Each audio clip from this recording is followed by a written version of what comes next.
Ito ang nais kong maibahagi sa inyo. Bilang isang Dasmarineño, meron kaming pinagmamalaking kultura at tradisyon.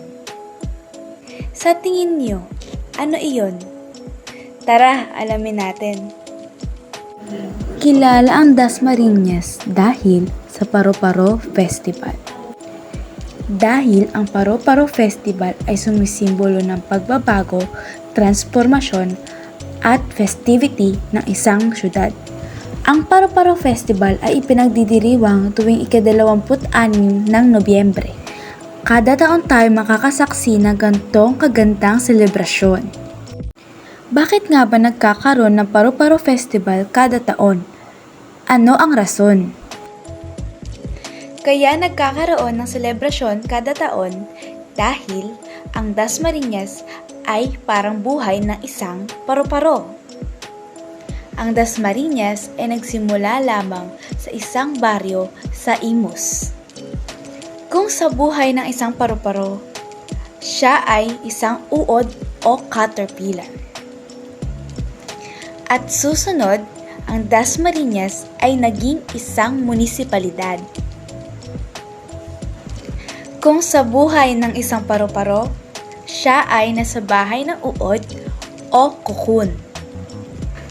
At ngayon, ang Dasmariñas City ay isa na sa pinaka-progresibong syudad sa buong Cavite. Hindi lang sa Cavite, sa buong Pilipinas na naipagmamalaki ang Paro-Paro Festival. Kung maihahantulad sa buhay ng paro-paro, ang Dasmariñas ngayon ay isa ng paro-paro na patuloy pa rin gumaganda hanggang sa ngayon, na patuloy na tinitignan at tinitingala ng ibang tao dahil sa ganda nito. Kaya ako na ipagmamalaki ito dahil naging kabahagi na ako nito. Nagsimula ako noong 2019 dahil sa mga pagsasali ko sa mga patimpalak kada taon na isineselebrasyon din kasama ng Paro-Paro Festival. Naging hilig ko sumali sa patimpalak lalo na dito sa Dasmariñas at sa iba pang syudad dahil gusto ko magbahagi ng aking kwento at gusto ko maging inspirasyon para sa ibang tao.